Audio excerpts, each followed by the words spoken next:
Hitler, a pacificação e o espaço vital. Adolf Hitler nasce a 20 de abril de 1889 em Braunau, uma cidade austríaca situada na fronteira alemã. A mãe estragava o seu frágil filho com mimos. Influenciado por ela, o jovem Adolf canta no coro de um mosteiro beneditino e chega inclusivamente a falar em tornar-se monge. O pai de Hitler foi um oficial da alfândega. Frio e dominante, quando soube que Adolf queria estudar arte, resmungou: um artista só por cima do meu cadáver. Hitler foi um estudante medíocre. Culpava os seus professores, chamando-os de loucos e tiranos. Aos 16 anos deixa a escola e, para comemorá-lo, embriaga-se. Passa os 3 anos seguintes sem fazer nada. Finalmente, Hitler chega a Viena, atraído pela cultura e pelos prazeres da cidade. No entanto, tal não era o seu destino. Durante 4 anos vive como pode em pensões baratas, comendo em refeitórios de beneficência, andando pelas ruas e lamentando-se: a fome é a minha fiel companheira.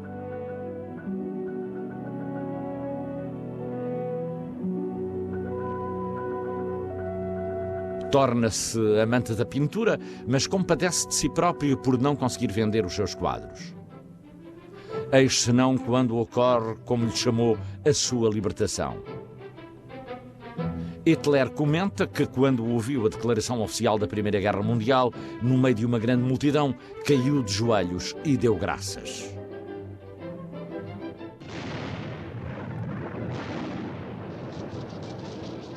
Para Hitler, a guerra significou a libertação de anos de frustração. Mais tarde comentava: pus-me de pé, soltando gargalhadas e regozijando-me. Sendo soldado, desfrutava na batalha. Após ficar ferido, recupera num hospital e é condecorado com a Cruz de Ferro pelo seu valor, mas os seus companheiros não chegam nunca a compreendê-lo.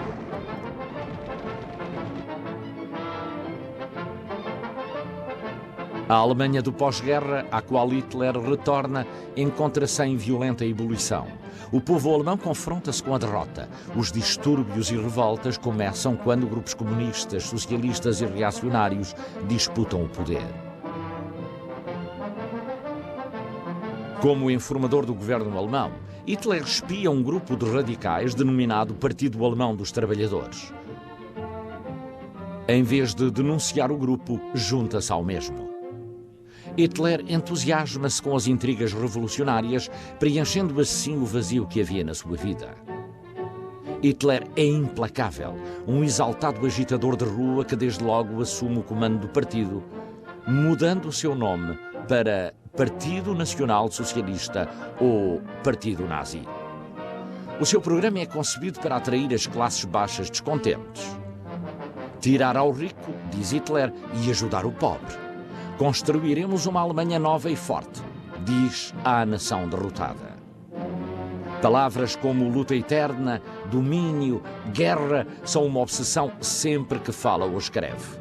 Ser um líder significa atrair massas e ninguém atrai massas como eu. Organiza um grupo que se torna no seu exército privado, os Camisas Castanhas. O seu trabalho, como alguém disse, partir cabeças, aterrorizar oponentes políticos. Com estas tropas de assalto, Hitler torna-se numa figura política minoritária na Alemanha, mas perigosa. Esta nova sensação de poder intoxica Hitler e, na sua mente, começa a tomar forma um plano incrível. Apesar de ter apenas alguns milhares de seguidores, jura deitar abaixo pessoalmente o governo. Será o ditador da Alemanha. A 27 de janeiro de 1923, após um discurso político, conduz as suas tropas de assalto pelas ruas de Munique. A Revolução Nacional começou, declara. No entanto, um destacamento de 100 polícias desmobiliza a manifestação. A Revolução de Munique termina com a prisão de Hitler. O futuro Führer é julgado por traição e condenado a 5 anos de prisão. Devido às suas influências políticas, passa apenas 8 meses numa cela privada e escreve um estranho livro chamado Mein Kampf, ou seja, A Minha Luta, que é publicado na sequência da sua libertação. No livro relata uma história onde mistura o antissemitismo com os seus fantásticos planos para governar não apenas a Alemanha, mas sim toda a Europa. De início, ninguém presta atenção a Mein Kampf. Na Alemanha, Hitler ainda não é uma figura a ter em consideração.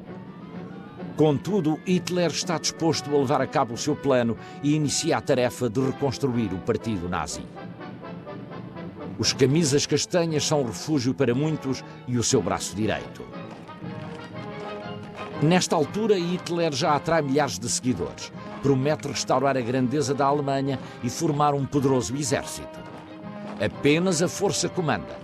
A luta é o caminho para tudo e a virtude está no sangue. São algumas das suas palavras de ordem.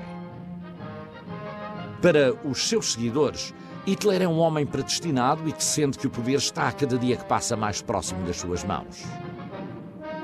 Aos 38 anos, este homem sente uma paixão arrebatadora pela sua sobrinha de 20 anos, Deli Rabu. Possessivo, proíbe-a de afastar-se de si e de viver a sua própria vida. Num dia de 1931, a jovem suicida-se. Hitler sente-se culpado, mas não tem tempo para chorar, já que tal acontece quando se prepara para lançar-se na luta pelo poder de uma Alemanha em colapso.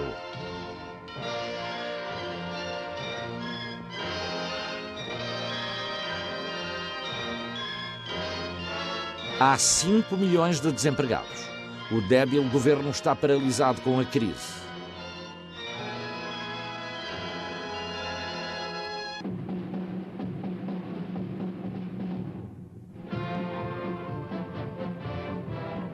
Hitler aproveita a situação, fomentando distúrbios e manifestações, ao mesmo tempo que o Partido Comunista desencadeia uma onda de violência, já que também eles pretendem recolher os pedaços quando a República cair.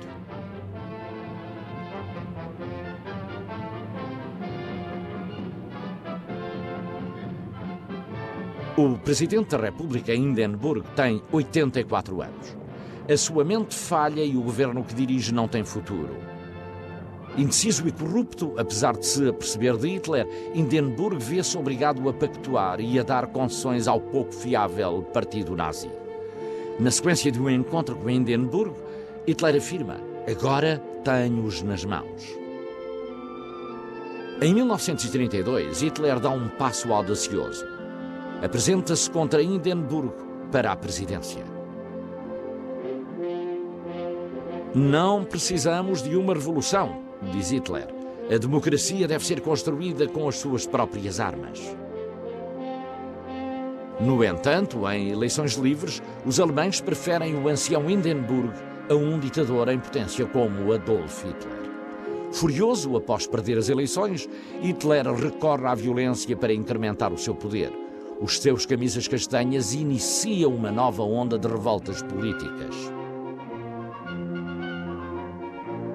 Desesperado, Hindenburg toma uma decisão. Decide combater o mal com o mal. Nomeia primeiro mais tarde outros políticos duros e outorga-lhes poderes ditatoriais. Hindenburg pensa que com mão dura poderá salvar o país e impedir Hitler de subir ao poder. Sucede, porém, que os novos chanceleres são demasiado débeis para o enfrentar nesta crise. Finalmente, Hindenburg cede perante Hitler e oferece-lhe o cargo de chanceler. Hindenburg pensa que será capaz de gerir e controlar os nazis e o seu líder. Acontece que Hitler tem outras ideias. 28 de fevereiro de 1933.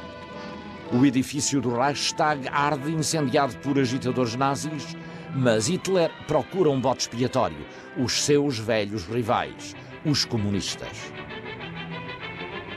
Afirma que o incêndio do Reichstag e a atual crise nacional são a prova de que a Alemanha necessita de um líder enérgico. Solicita poderes absolutos e desta feita consegue obtê-los, outorgados pelo próprio Parlamento alemão. A liberdade da nação é entregue nas suas mãos. Diz então um historiador que a escória chegou ao poder. Milhões de alemães aclamam Hitler como o homem que pode conduzi-los à grandeza. Os restantes, ou bem que temem opor-se-lhe, ou bem que não se mostram preocupados. A Alemanha está à sua mercê, mas a avidez de Hitler vai mais longe. Jura a si próprio que a Europa será toda sua, não importa a que preço. Sie und die Bewegung sind Lebensausdruck unseres Volkes und damit ein Symbol des Ewigen. Es lebe die nationalsozialistische Bewegung! Es lebe Deutschland!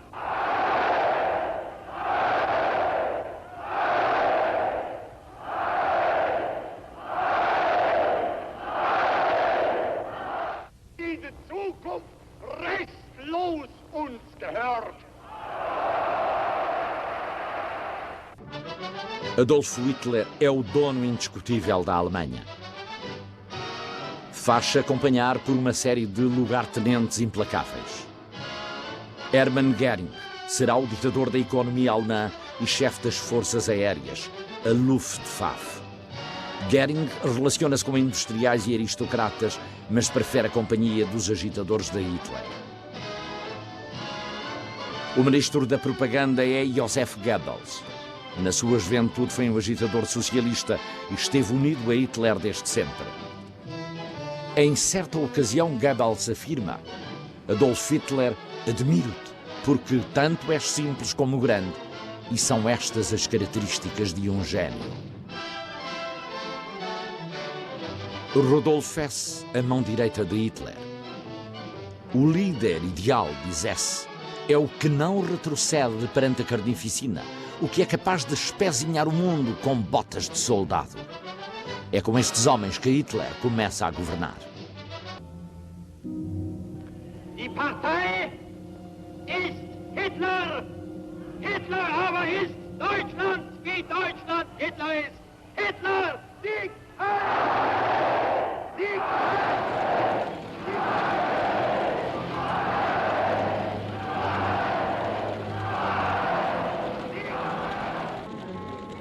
Os livros são queimados porque as ideias são perigosas. Os jornais e a cultura da nação têm que ser controlados pelo Estado. Todos os partidos políticos são erradicados.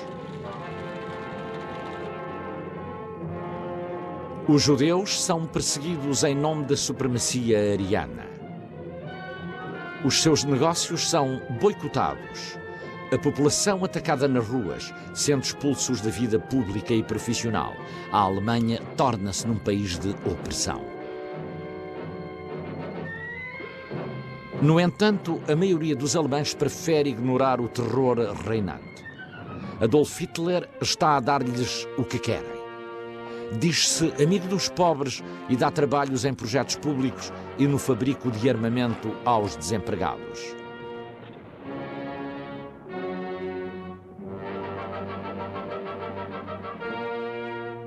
É certo que Hitler silenciou os sindicatos e que os salários são controlados, mas agora os trabalhadores têm segurança económica e entregam de bom grado a sua liberdade.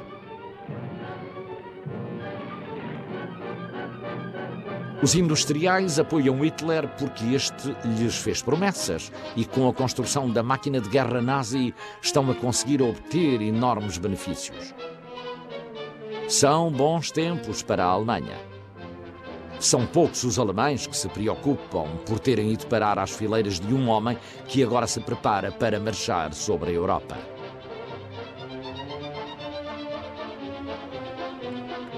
7 de março de 1936. Um pequeno destacamento nazi marcha sobre a Renânia.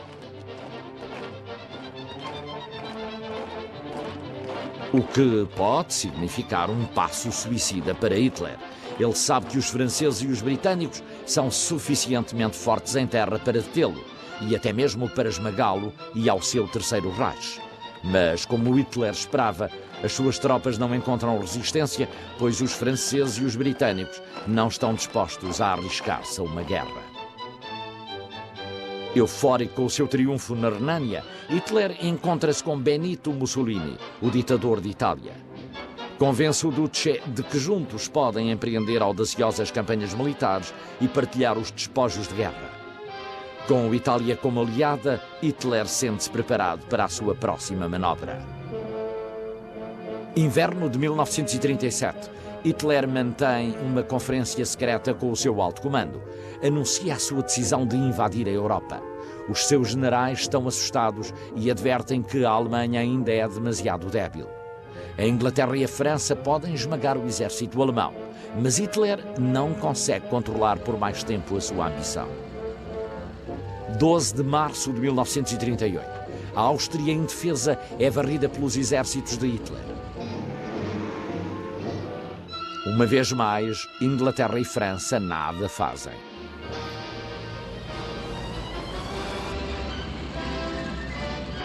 Hitler está confiante de que ninguém o pode parar. Faz uma entrada triunfal em Viena, a cidade onde fracassara como pintor 30 anos antes.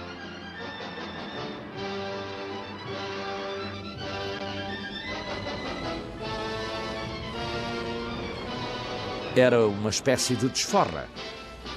Adolf Hitler orgulha-se de saber que, por sua causa, toda a Europa se encontra no limiar da guerra. Munique, 29 de setembro de 1938. Inglaterra e França procuram manter a paz. O primeiro-ministro britânico Chamberlain e o primeiro-ministro francês Daladier têm um encontro com Hitler e Mussolini. Hitler exige a entrega de Sudetenland, quase um quarto da Tchecoslováquia.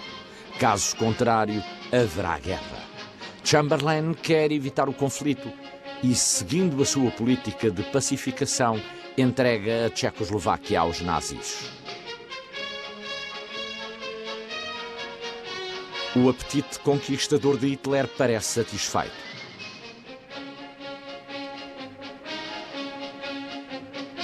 Chamberlain regressa a Londres sem saber que Hitler, em privado, o apelida de o Pequeno Verme. Chamberlain comunica ao seu país e ao mundo que trouxe da Alemanha uma paz honrosa. Estou convencido de que esta será uma época de paz, diz. Yesterday afternoon, I had a long talk with Herr Hitler. A sua conversação com Hitler foi franca e amistosa. But it was a friendly one.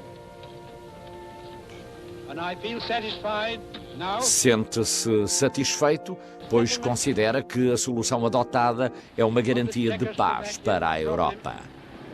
Which has now been achieved is, in my view, only the prelude to a larger settlement in which all Europe may find peace.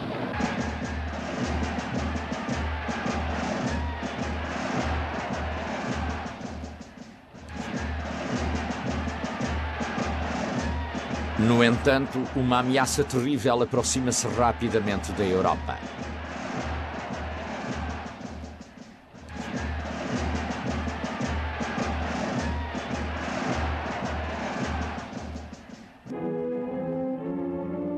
A União Soviética é a última ameaça militar real que se interpõe entre Hitler e os seus planos de expansão. Em agosto de 1939, assina um pacto de não agressão com Stalin, um pacto que surpreende o mundo, um pacto que deixa a Hitler o caminho aberto para um movimento ainda mais temerário. Este é o começo da mais terrível das contendas da história. Invasão da Polónia. Polónia, 1939. Fim de um magnífico verão, um dos melhores de que há memória. A paz do campo oferece um irónico contraste com a tensão que cresce em Varsóvia, a maior cidade da Polónia, a capital. O governo está consciente de que a sua nação, invadida e dividida 5 vezes nos últimos 250 anos, é o alvo de Hitler.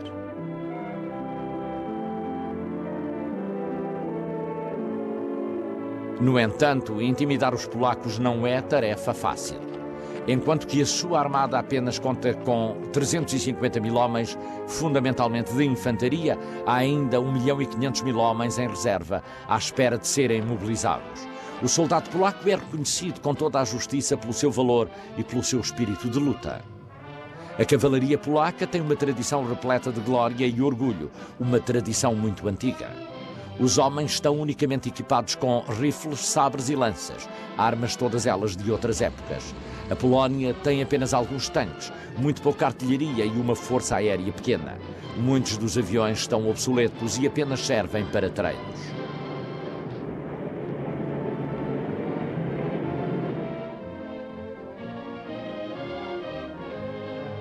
Na Alemanha há um exército muito bem treinado e magnificamente equipado.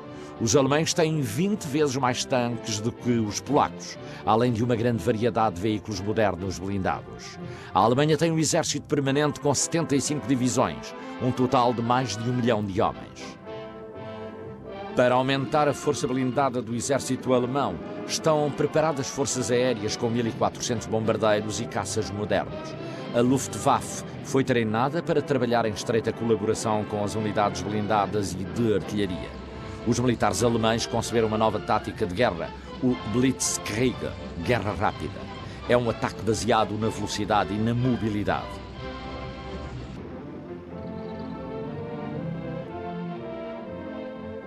Enquanto que o exército alemão se prepara, Hitler quebra acordos antigos e faz outros novos.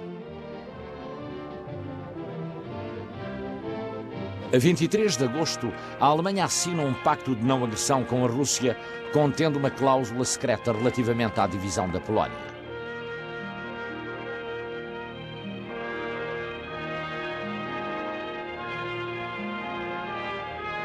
Hitler determina que a Operação Castigo seja posta em marcha. Os exércitos alemães reúnem-se ao longo da fronteira polaca.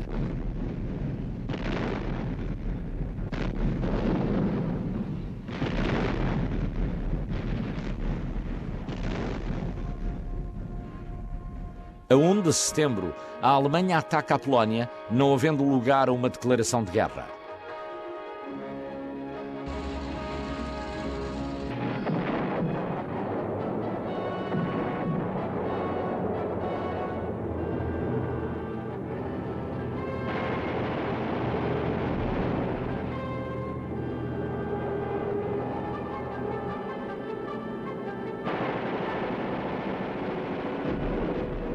Em poucas horas, a Luftwaffe aniquila totalmente a força aérea polaca.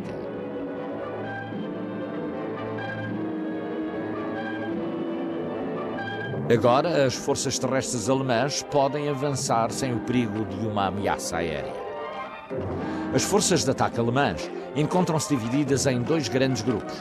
O grupo norte do exército irá dividir o corredor polaco. O grupo sul deslocar-se-á até Varsóvia.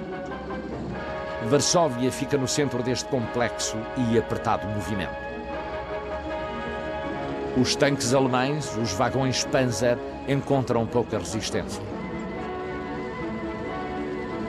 Este exército sobre rodas avança a uma incrível velocidade de 50 a 60 km por dia até ao coração da Polónia.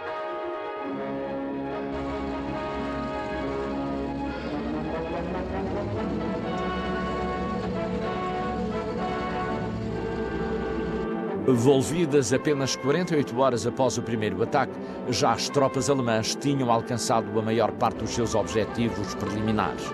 As forças alemãs enfrentam alguns problemas com as suas divisões Panzer, que ficam sem gasolina e sem munições.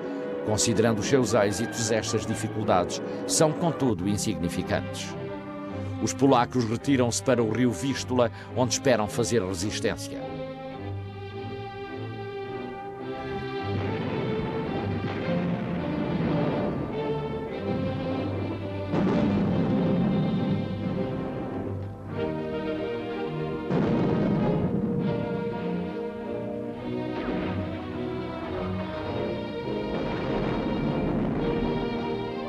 O grupo sul do exército alemão destrói os 4 exércitos polacos que lhes fazem frente. Os que permanecem batem em retirada.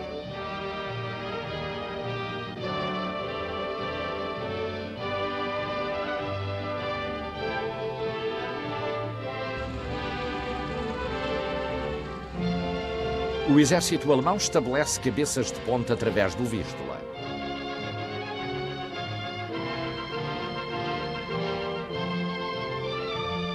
O golpe mais duro chega a 17 de setembro.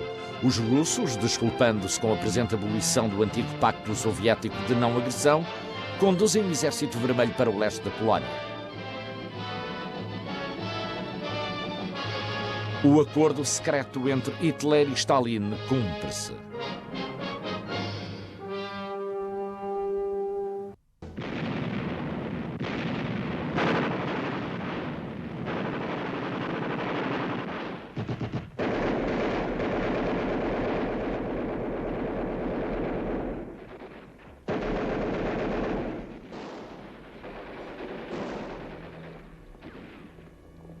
A Polónia está ocupada pelo exército alemão a oeste e pelo exército russo a leste.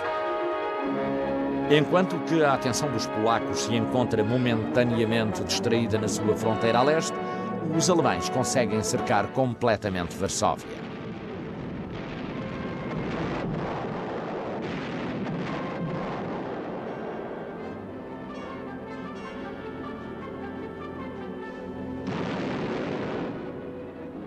As tropas de retaguarda e os civis fazem alguma resistência. Sobrevoam-se as pontes e destroem-se as estradas. As únicas táticas ofensivas que os polacos podem pôr em prática são incursões variadas da Brigada de Cavalaria Polaca a leste da Prússia. Esta atuação lembra a guerra na Idade Média, cavalos e lanças contra tanques e artilharia.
Varsóvia está completamente debaixo do estado de sítio. Dia e noite o bombardeamento não cessa. Uma cidade áurea prestes a ficar reduzida a escombros.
A 26 de setembro, a cidade encontra-se em ruínas e a população esfomeada.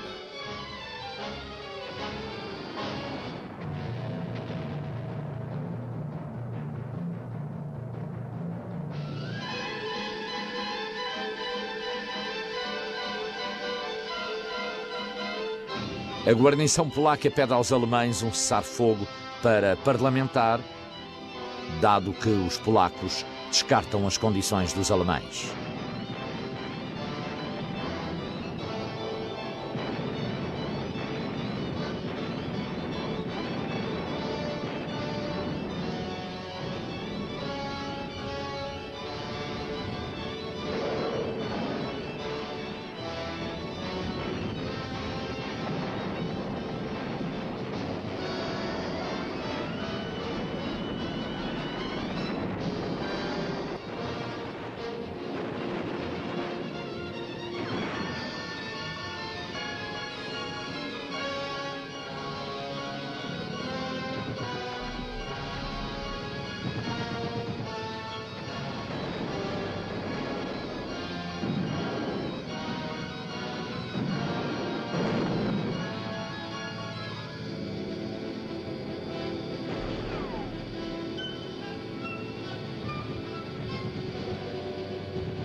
Às 2 da tarde de 27 de setembro, os maltratados defensores de Varsóvia capitulam. Uma guarnição de 140 mil oficiais e homens saem da cidade para entregar as suas armas.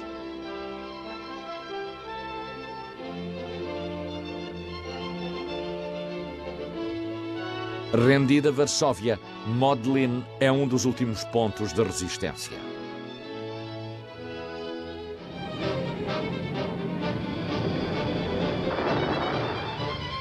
Modlin rende-se a 29 e toda a resistência organizada do país cessa.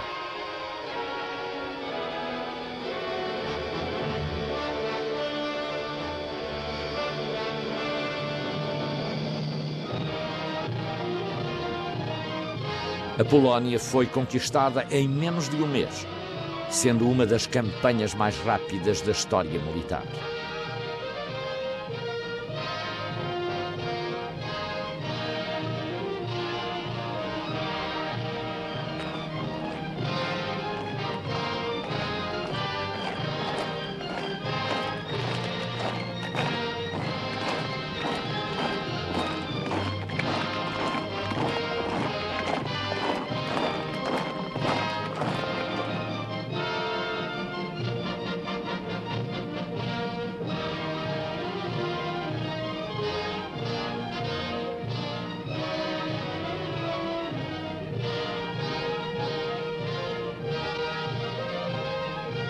Para os alemães, o preço do triunfo na Polónia é muito baixo, uns quantos mortos e poucos feridos. Para os polacos, o custo é enorme, começando a lenta agonia da Polónia.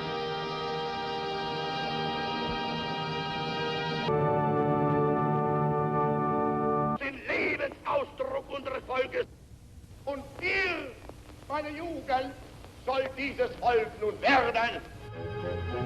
Hitler diz ao seu povo que a raça alemã estará em primeiro lugar, que a mesma será elevada a golpes de espada. O terceiro Reich irá perdurar durante 1000 anos.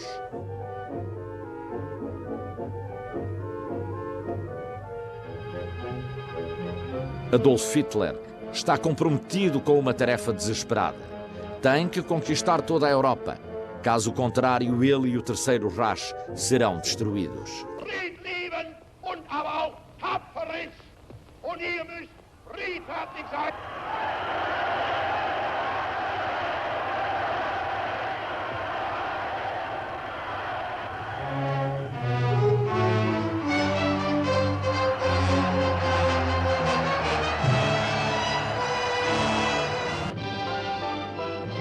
Hitler reúne-se com o seu alto comando após a derrota da Polónia e diz: ninguém jamais conseguiu o que eu consegui. O destino do Reich depende apenas de mim. Ordena que os exércitos alemães marchem sobre a Europa.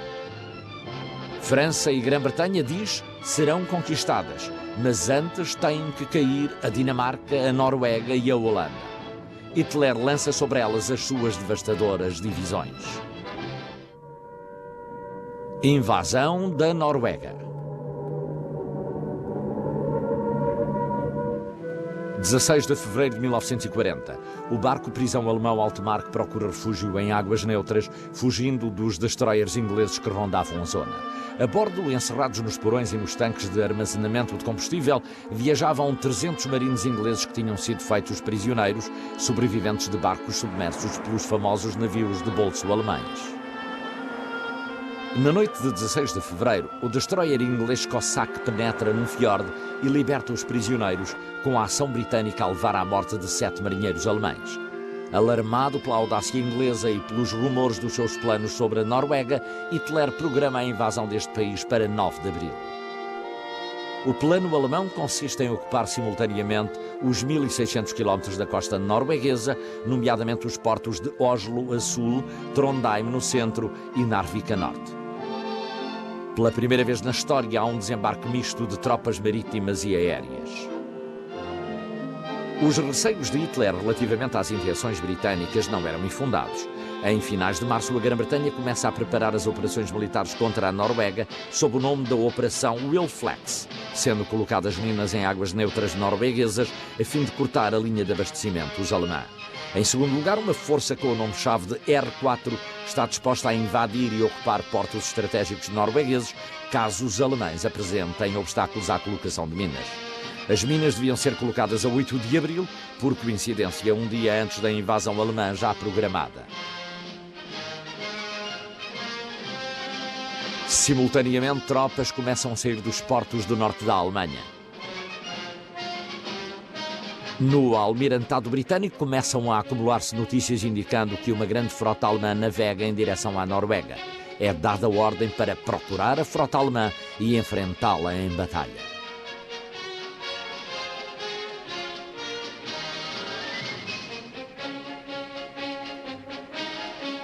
A habilidade alemã em descodificar mensagens a partir dos movimentos navais britânicos permite-lhes evitar de forma capaz os seus perseguidores. Todos os esforços para deter a invasão alemã fracassam. Ao largo do fiord que conduz a Oslo, bombardeamentos navais e aéreos rapidamente silenciam antigas fortalezas.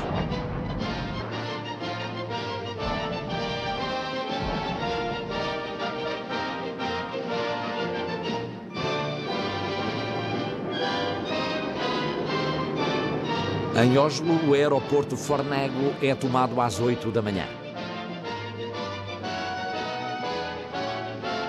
Ao meio-dia, 1.500 soldados alemães com uma banda de música desfilam pelas ruas da capital. Em Trondheim, a antiga capital norueguesa, duas fortalezas antigas que protegem a entrada do porto são rapidamente ocupadas. Às 7 da manhã, tropas alemãs detêm o controle da cidade. Madrugada de 9 de abril, duas flotilhas de destroyers alemãs entram no fiord Vesti à entrada de Narvik. Dois barcos noruegueses são intimados a render-se, mas ainda ripostam. Combateremos.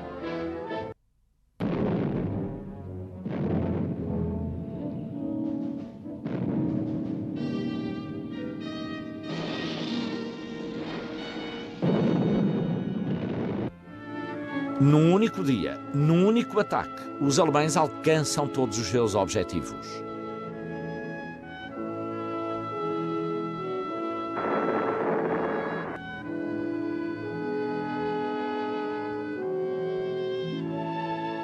A resistência norueguesa é sabotada pelos quinta-colonistas.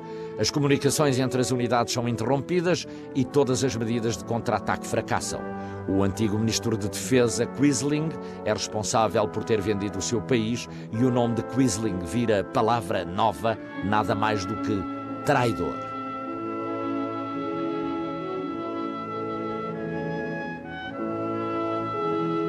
11 de abril. Passados 2 dias da ocupação alemã, a força de invasão britânica sai por fim com destino à Noruega, indo desembarcar em 2 lugares. Em Trondheim, no centro da Noruega, e em Narvik, no norte. 13 de abril, uma poderosa força de ataque britânica entra finalmente em Narvik.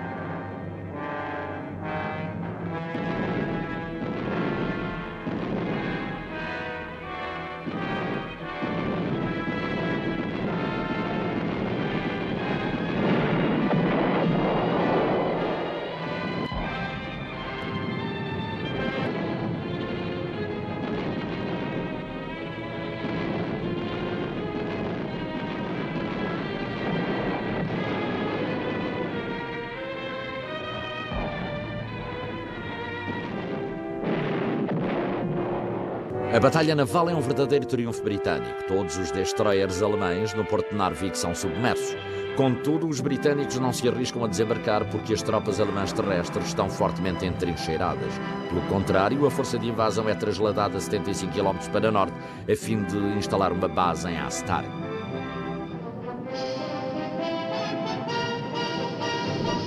Os reforços alemães encontram-se no sul da Noruega, enquanto que as tropas britânicas desembarcam sem oposição em Astarg e nos arredores de Trondheim. 18 de abril, a divisão 196 alemã parte de Oslo, dirigindo-se para norte com vista a reunir-se com as forças que defendem Trondheim.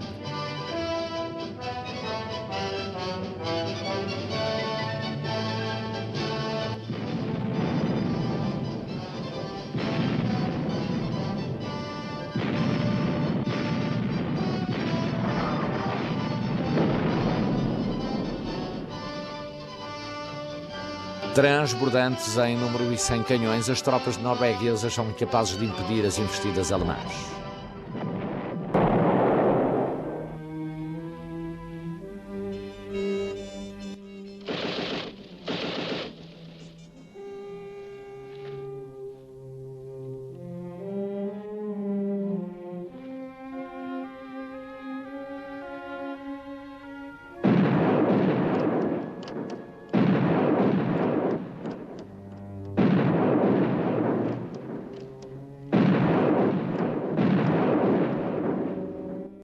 Apesar do terreno acidentado norueguês retardar as investidas alemãs, o apoio da Luftwaffe e da sua artilharia superior confere uma vantagem absoluta aos alemães.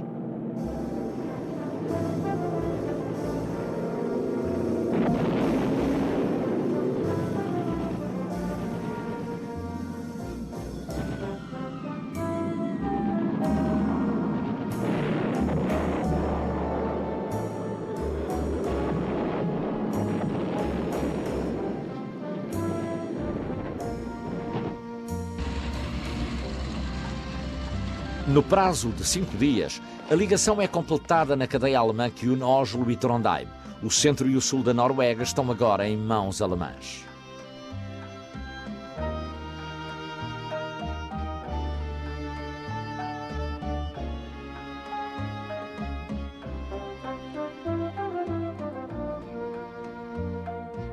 A 27 de maio, juntamente com forças polacas, canadianas e exploradores franceses de choque, os aliados dirigem-se para Narvik para um assalto em direto. É o momento certo para fazê-lo.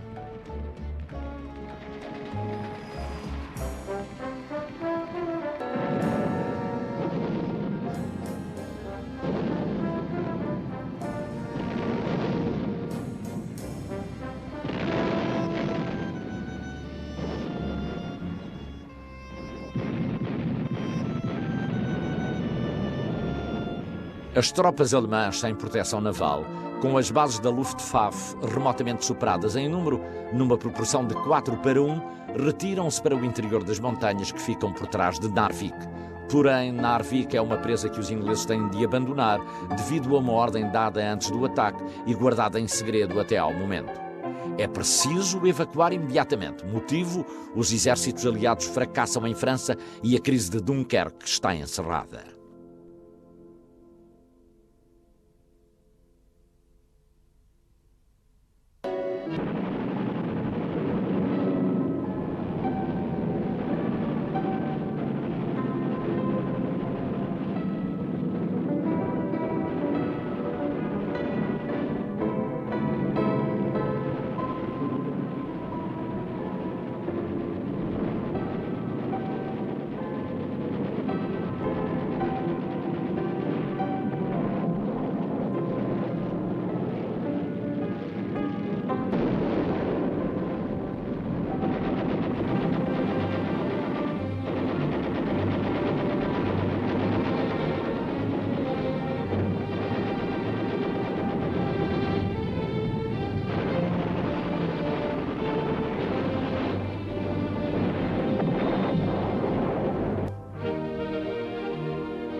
Agora temos um único objetivo a cumprir na Noruega, ou seja, destruir as instalações do porto de Narvik.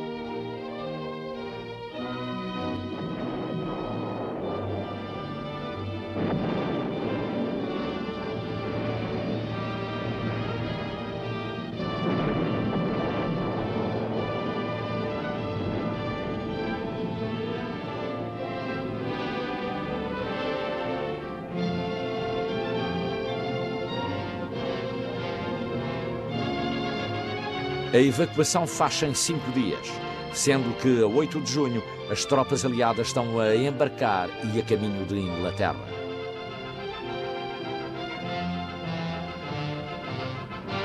Dois dias após a evacuação aliada, a Noruega capitula perante as forças alemãs da ocupação. Com as inesperadas e decisivas vitórias alemãs em França, a Noruega é uma causa perdida. A guerra estende-se a toda a Europa e os exércitos aliados retrocedem perante a ofensiva alemã. Mais de 300 mil soldados franceses e britânicos retiram-se até serem surpreendidos na praia de Dunkerque. Dunkerque.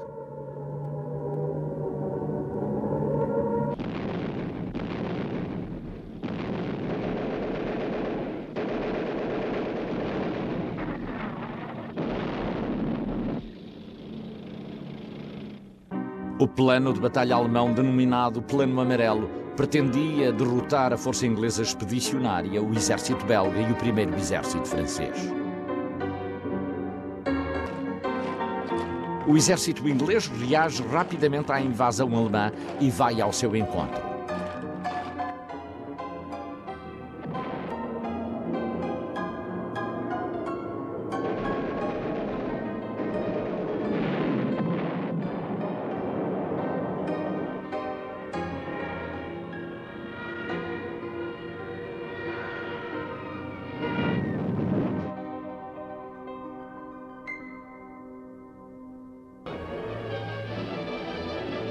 Três dias após a invasão de dia 13, Rommel penetrou ainda mais na frente belga e atravessou com a 7ª Divisão Panzer o rio Mutter.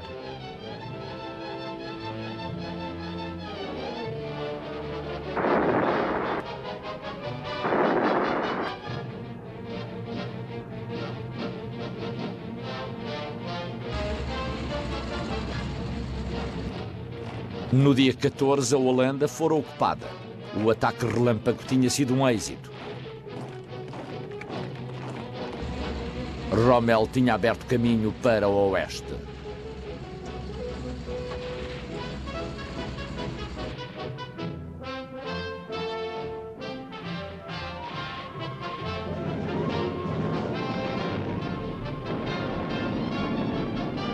Dez dias após a invasão, chegava ao fim a trajetória dos alemães em direção ao mar.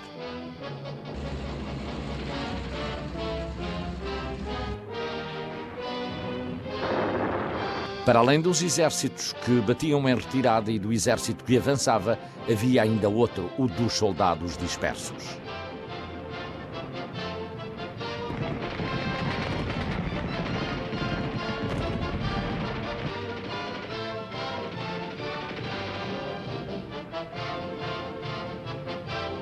Com Calais sitiada, von Rundstedt ordena aos seus panzers que se contenham, uma vez que a investida está a ficar bastante dispendiosa em termos de armamento.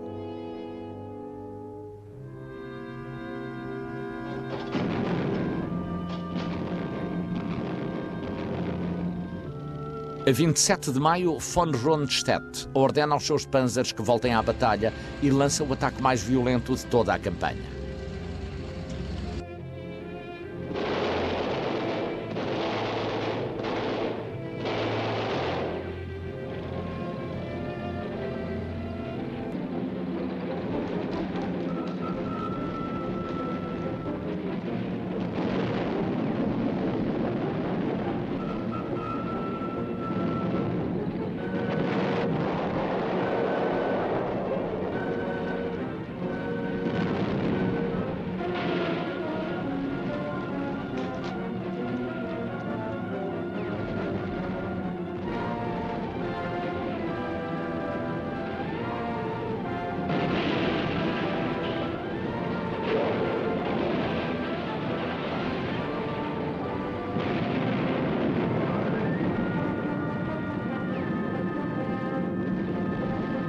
Com os panzers alemães a cercarem a leste e a oeste e com o oceano por trás, os ingleses pensam numa solução de emergência.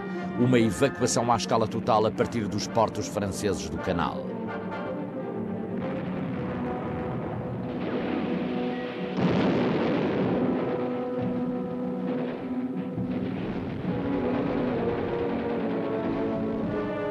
– 27 de maio de 1940.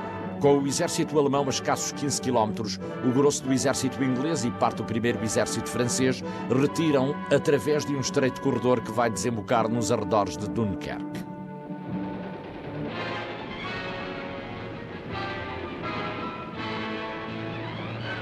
Estabelece-se um perímetro defensivo na linha de canais que circundam a cidade.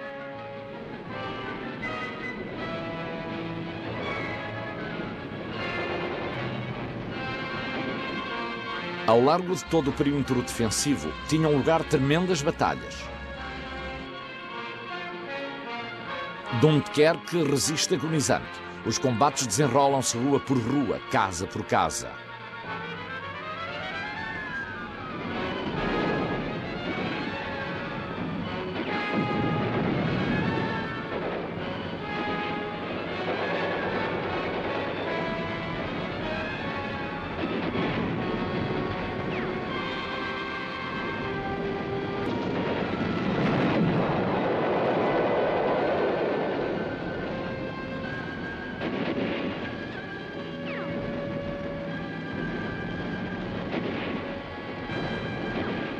A Batalha de Dunkerque não é uma luta de grandes exércitos ou em campo aberto, mas sim uma batalha de pequenos grupos de homens desesperados e a descoberto. É uma guerra de guerrilhas. A 28 de maio, os tanques alemães estão às portas de Dunkerque e, de novo, recebem ordem para não avançar.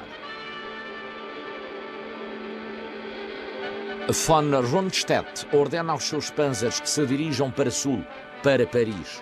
Todavia, a Batalha de Dunkerque está ainda longe de terminar. A Operação Dínamo está em curso. Contudo, desde o começo, parece estar destinada ao fracasso.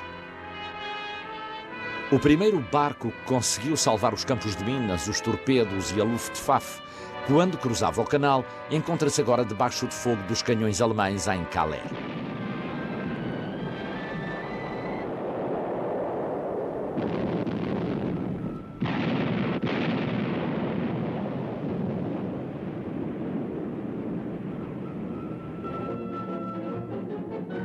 Assim que se avista Dunkerque, torna-se evidente que o navio é demasiado grande para estas águas pouco profundas. Não pode aproximar-se o suficiente para fazer embarcar os homens, pelo que apenas 7.000 conseguem embarcar no primeiro dia.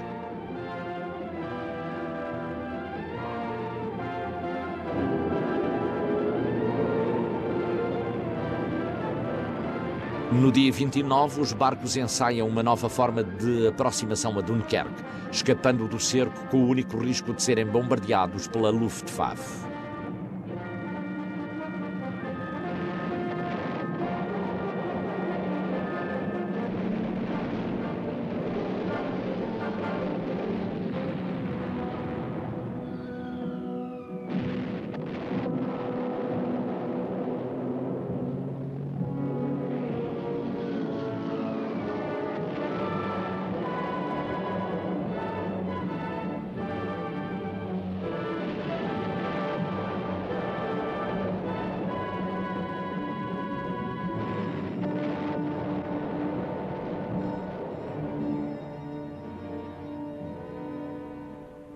No dia 29, durante a tarde, um sinal chega às praias e mais de 47.000 soldados são evacuados. O porto de Dunkerque está bloqueado por um barco avariado. A evacuação terá que realizar-se a partir das praias. Ainda assim, em apenas um dia, 3 destroyers foram submersos e outros 6 seriamente danificados. Alarmado com as perdas, o almirantado ordena a retirada de todos os destroyers, dado que sem eles a Operação Dínamo se torna verdadeiramente problemática.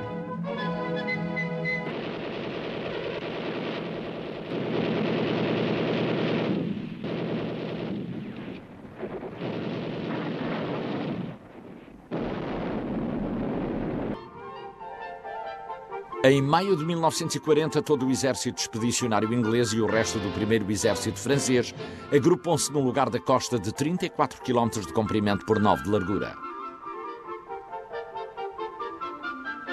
Atravessando o canal, a frota mais estranha da história naval começa a tomar corpo.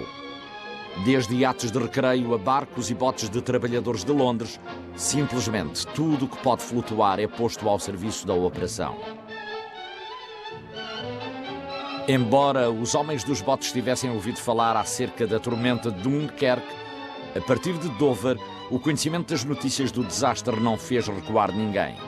Pelo contrário, segundo consta, muitos barcos, ainda que avisados sobre a sua lentidão, partiram contra o tipo de advertências.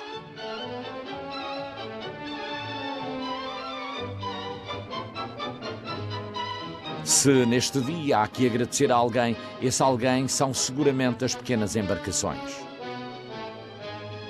Com os franceses apinhados nas praias, Churchill ordena que seja dada uma oportunidade de evacuação. A dia 31, 200 mil homens tinham sido evacuados. Hermann Göring, chefe da Luftwaffe, procurando a glória de aniquilar as tropas rendidas em Dunkerque, pede autorização a Hitler e obtém-na.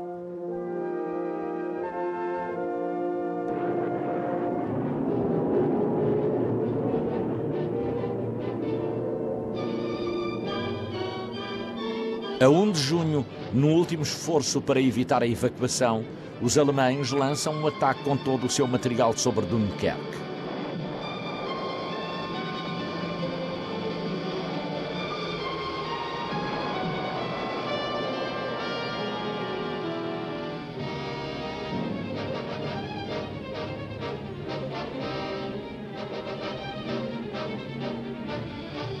No final do dia, 31 barcos tinham sido submersos, 11 seriamente danificados e os alemães estavam a não menos de 6 km de distância. Apesar de tudo, continuavam a chegar barcos e ainda havia homens que seriam capazes de se salvar.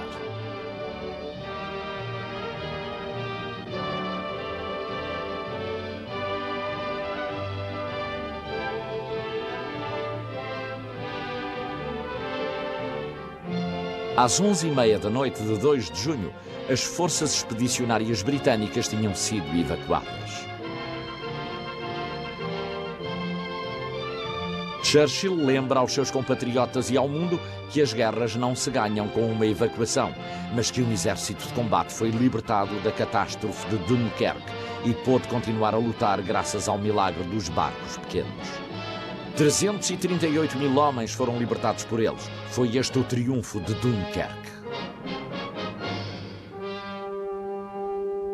Paris, primavera de 1940.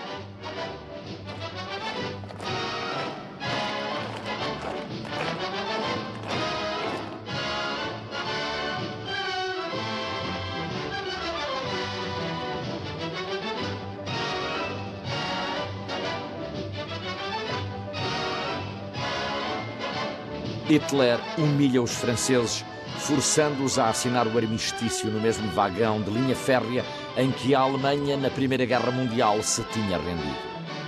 Esta cena foi presenciada pelo correspondente William Schiller. A cara de Hitler, escreve, revela desprezo, ira, ódio, vingança e triunfo. Hitler diz: "Este é o momento mais feliz da minha vida."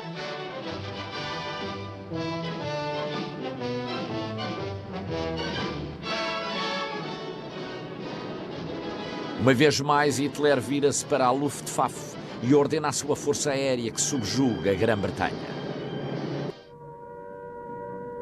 A Batalha de Inglaterra.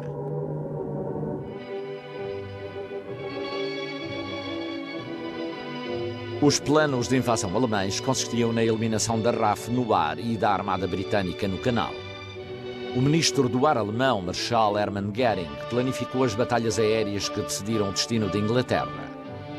Hitler esperava que estas operações aéreas levassem a Inglaterra a fazer uso dos seus caças prematuramente, o que debilitaria a sua força aérea para resistir a uma grande ofensiva prevista para mais tarde. Em julho, 1.500 bombardeiros alemães e mais de 1.000 caças encontram-se numa zona cujo raio de ação inclui o Reino Unido.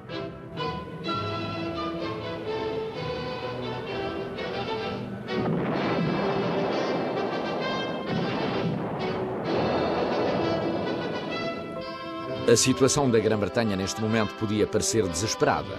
A primeira linha de defesa baseava-se nos Spitfire e nos Hurricane, sob o comando do Marechal-Chefe do Ar, Sir Hugh Dowding.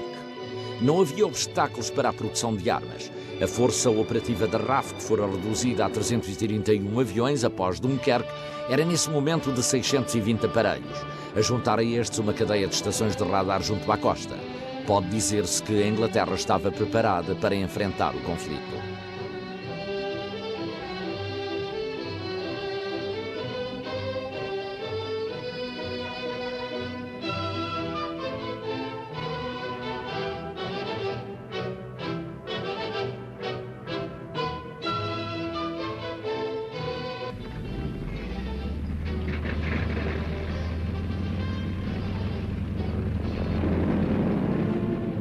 Em finais de julho, a Inglaterra ainda dominava no ar, muito embora tivesse sido forçada a interromper todo o tipo de navegação no canal com luz diurna. Em agosto, Goering estima que apenas 4 dias lhe bastam para pôr fora de serviço os caças ingleses. É posto em marcha o Adler Attack, o ataque das águias, uma operação que consiste em pôr fora de combate a RAF. 13 de agosto é apontada como a data do início do ataque. Pela primeira vez na história, uma grande batalha vai decorrer e decidir-se no ar. Deixando de lado o mau tempo e a inesperada oposição, os alemães conseguiram bombardear aeródromos, estaleiros e fábricas de aviões. No entanto, no processo perderam 45 dos seus aviões contra 13 dos britânicos.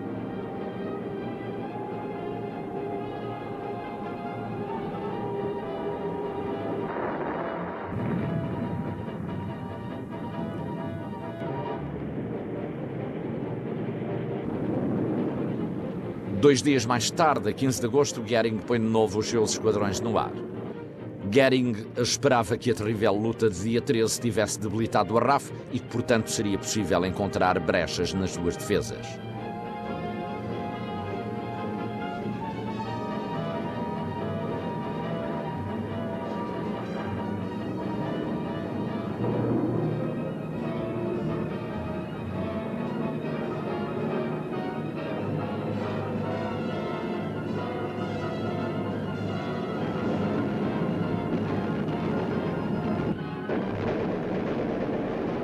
Neste dia, a Luftwaffe levou a cabo o seu esforço maior.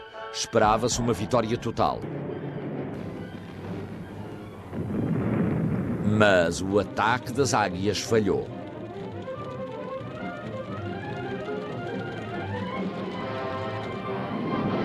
Após uma breve trégua, devido ao mau tempo, a Luftwaffe ataca novamente com um ímpeto renovado.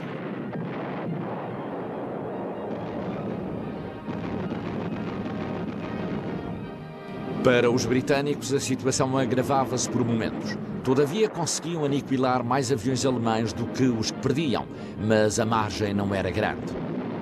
Tinham chegado a um ponto em que a perda de um único avião ou a morte do seu piloto representava um importante revés. Em Londres e no resto da Inglaterra, as últimas notícias sobre a guerra eram esperadas com inquietação.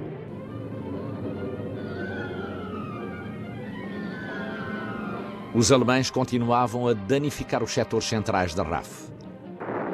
Os esquadrões de reparação e manutenção faziam o que podiam com os aparelhos que lhes chegavam. Contudo, as perdas de pilotos eram algo de irreparável.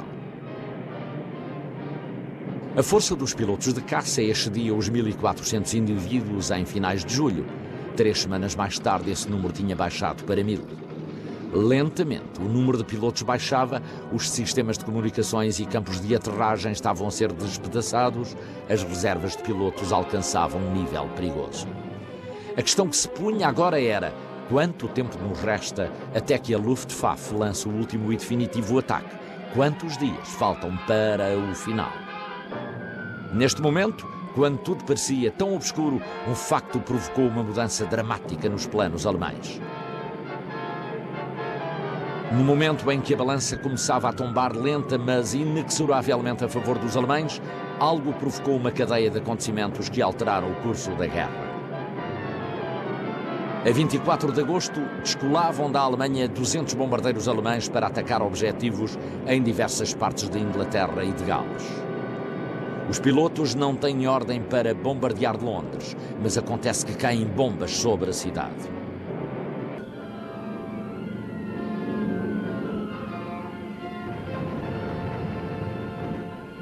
Não se sabe se este bombardeamento resultou de um erro de navegação, de inexperiência ou irresponsabilidade de algum piloto, mas o que é certo é que Londres tinha sido bombardeada. Imediatamente ordena-se aos bombardeiros britânicos um ataque de represália sobre Berlim na noite seguinte. Este ataque tem sobre Hitler um efeito desproporcionado relativamente aos danos causados. Ele gabava-se de que nunca cairiam bombas sobre Berlim. Num discurso a 4 de setembro anuncia represálias devastadoras. Se eles atacam as nossas cidades, nós iremos varrer as suas do mapa. A Luftwaffe altera o seu objetivo, abandona a perseguição à RAF e centra-se no castigo a Londres. Hitler pensava que um bombardeamento prolongado da cidade provocaria pânico e histeria entre os londrinos. Decide acabar com o castigo sobre os campos aéreos e centros nevrálgicos da RAF num momento decisivo. Com este folgo, a RAF é capaz de reparar os danos sofridos pelas suas equipas e preparar um bom número de pilotos para os seus caças. Mais uma semana de ataques teriam culminado num desastre. Agora a RAF tem tempo para reorganizar as suas forças.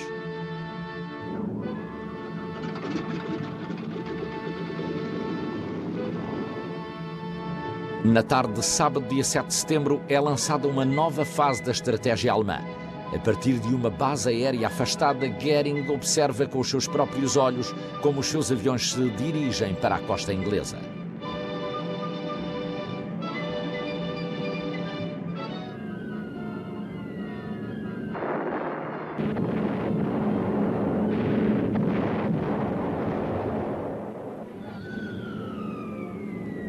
Sobre Londres são lançadas 300 toneladas de potentes bombas incendiárias em menos de hora e meia.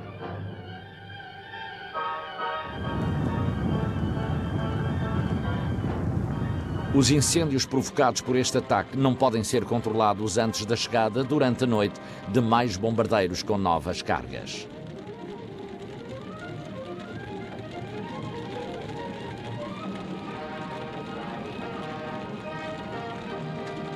Entre as 5 da tarde desse sábado e as 3 da manhã de domingo, as bombas alemãs acabam com a vida de 1000 londrinos.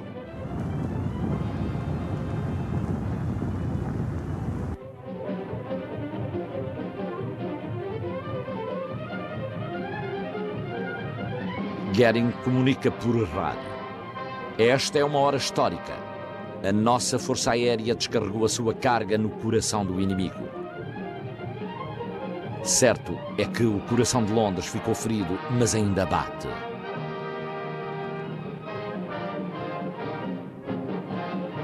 Pela magnitude do ataque, era evidente que a invasão alemã estava iminente. O primeiro requisito para uma invasão com êxito não tinha sido cumprido. A derrota do comando aéreo de combate não tinha sido consumada. Hitler decide esperar pelos resultados dos bombardeamentos sobre Londres.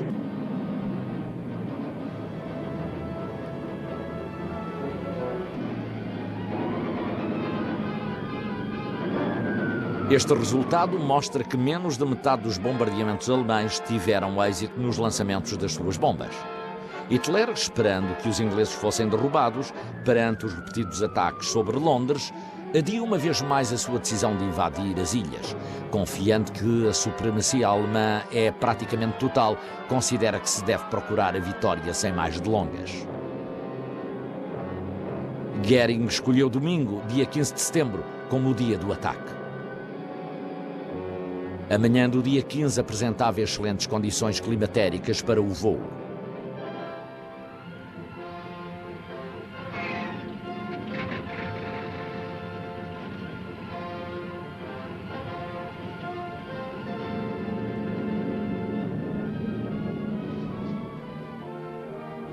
Pelas 10h30 da manhã, o sistema de detecção por radar recolhe o sinal de aviões inimigos sobrevoando a costa francesa. Segundo os pilotos britânicos, as forças alemãs estendem-se por todo o horizonte.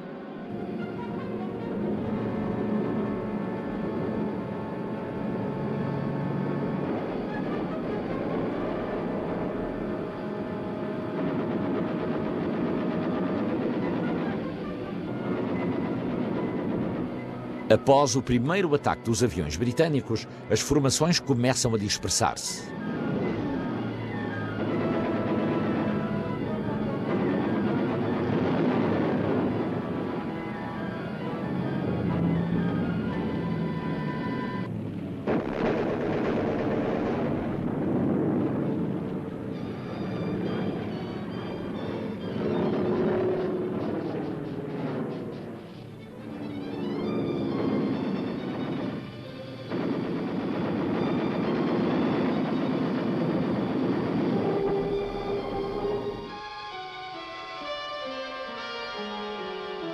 Esta grande batalha, que procurava debilitar definitivamente a RAF, implicou, contudo, um duro golpe sobre os aviadores alemães. A Luftwaffe havia sido derrotada outra vez. O assalto estava perdido. –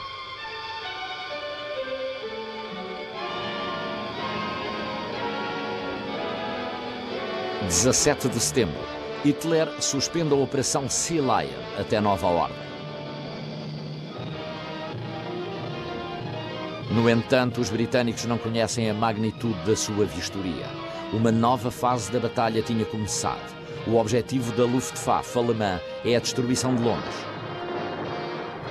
Noite após noite, até meados de novembro, Londres é bombardeada sem escrúpulos.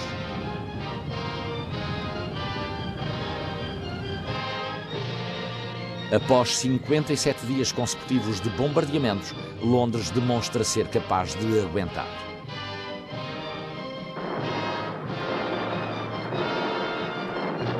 Em novembro, os ataques noturnos estendem-se a outras cidades industriais da Grã-Bretanha.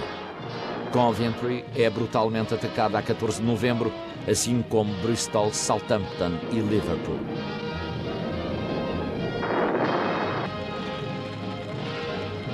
Os bombardeamentos aéreos continuaram até meados do mês de maio de 1941, tendo entretanto cessado tão repentinamente quanto haviam começado. Durante a Batalha de Inglaterra, a Luftwaffe perdeu mais de 2.300 aviões e a RAF perdeu 500 caças. O assédio à Inglaterra pagou-se caro.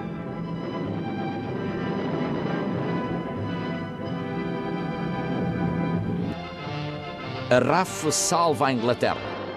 Winston Churchill afirma: no terreno dos conflitos humanos nunca se deveu tanto a tão poucos.